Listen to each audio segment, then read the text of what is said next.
ശബരിമല സ്വർണ്ണക്കവർച്ച കേസിൽ കൂടുതൽ അറസ്റ്റിന് സാധ്യത തെളിയുകയാണ്. സംസ്ഥാനത്തിന് പുറത്ത് നടന്ന ഗൂഢാലോചനകളിലാണ് അറസ്റ്റ്. ഉണ്ണികൃഷ്ണൻ പോറ്റിയുമായി ബന്ധമുള്ളവർ നിരീക്ഷണത്തിൽ. അന്വേഷണത്തിൽ പുതിയ റിപ്പോർട്ട് ബുധനാഴ്ച സമർപ്പിക്കും. ഉണ്ണികൃഷ്ണൻ പോറ്റിയുമായി കടകംപള്ളി സുരേന്ദ്രനുള്ള ബന്ധവും പരിശോധിക്കപ്പെടുന്നുണ്ട്. വിവരങ്ങളുമായി പ്രജിത്ത് മോഹനൻ നമുക്കൊപ്പം ചേരുകയാണ്. പ്രജിത്ത്, ഈ രാഹുൽ മാങ്കൂട്ടത്തിൽ കേസിന്റെ ആലസ്യത്തിലാണ് ഈ സ്വർണ്ണക്കവർച്ച കേസ് എന്നുള്ള രീതിയിലേക്ക് പൊതുസമൂഹമൊക്കെ കരുതുന്നു പ്രജിത്ത്. കാരണം അന്വേഷണത്തിന്റെ കൂടുതൽ വിവരങ്ങൾ പ്രേക്ഷകർ ആഗ്രഹിക്കുന്നുണ്ട്. പക്ഷേ നിർണായകമായ അപ്ഡേറ്റ് ലഭിക്കുകയാണ്. കൂടുതൽ പേരിലേക്ക് അന്വേഷണം നീളുന്നു. അറസ്റ്റ് കൂടുതൽ ഉണ്ടാകാനുള്ള സാധ്യത.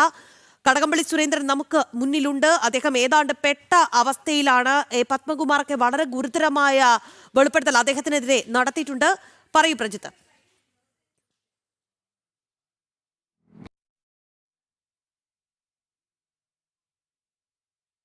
നിർണായക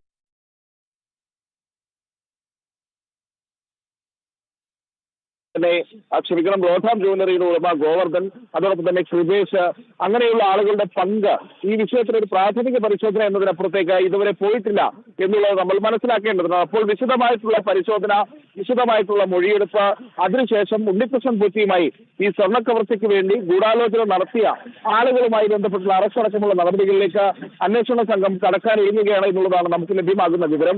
ഇതിൽ ഏറ്റവും പ്രധാനപ്പെട്ട കാര്യം, ഒന്ന്, ചെന്നൈയിലെ സ്മാർട്ട് ക്രിയേഷൻസിൽ എത്തിച്ചതിന് ശേഷം സ്വർണം അവിടെ നിന്ന് ഉരുക്കി സ്വർണ്ണം കട്ടിയാക്കി മാറ്റി ബാക്കി വന്ന സ്വർണം കൈമാറിയത് കൃപേഷിനാണ്. കൃപേഷ് അത് പിന്നീട് റോധം ജ്വല്ലറിയിൽ എത്തിക്കുന്നു. അങ്ങനെ ഗോവർദ്ധന് വേണ്ടി സ്വർണം അവിടെ എത്തിച്ചു എന്നുള്ളതാണ് കൃപേഷ് പ്രാഥമികമായി മാധ്യമങ്ങൾക്ക് മുന്നിൽ നൽകിയ മൊഴി എന്നുള്ളത്.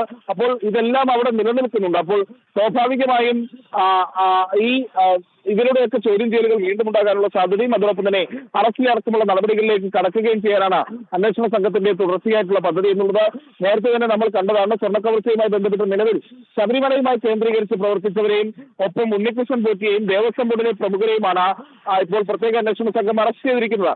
ഇതിനപ്പുറത്തേക്ക് ഉണ്ണികൃഷ്ണൻ പോറ്റിക്ക് വേണ്ടി ഈ സ്വർണ്ണക്കവർച്ചയുമായി ബന്ധപ്പെട്ട് ഇതര സംസ്ഥാനങ്ങളിൽ പ്രവർത്തിച്ചവരിലേക്കും അറസ്റ്റടക്കമുള്ള നടപടികൾ കടക്കേണ്ടതുണ്ട്. സ്വാഭാവികമായും ആ നടപടിക്രമങ്ങളിലേക്ക് അന്വേഷണ സംഘം കടക്കുകയാണ്. അതോടൊപ്പമാണ് ബുധനാഴ്ചയാണ് സ്വർണ്ണക്കവർച്ചയുമായി ബന്ധപ്പെട്ട അടുത്ത റിപ്പോർട്ട് അന്വേഷണ സംഘത്തിന് കോടതിയിൽ സമർപ്പിക്കേണ്ടത്. സാധാരണഗതിയിൽ നേരത്തെ കോടതി നൽകിയ സമയമനുസരിച്ചാണെങ്കിൽ ഇതൊരു അന്തിമ റിപ്പോർട്ടായി മാറേണ്ടതാണ്. പക്ഷേ നിലവിലത്തെ സാഹചര്യത്തിൽ അന്വേഷണം തുടർച്ചയായി മുന്നോട്ട് കൊണ്ടുപോകേണ്ട അവസ്ഥ വരുന്നുണ്ട്. ഒരു പ്രതിയിലെത്തുമ്പോൾ പുതിയ ഡെവലപ്മെന്റ് ഉണ്ടാകുന്നു, പുതിയ രേഖകൾ പരിശോധിക്കേണ്ടി വരുന്നു, പുതിയ മൊഴികൾ രേഖപ്പെടുത്തേണ്ടി വരുന്നു, പുതിയ സാമ്പത്തിക ഇടപാടുകൾ പരിശോധിക്കേണ്ടി വരുന്നു.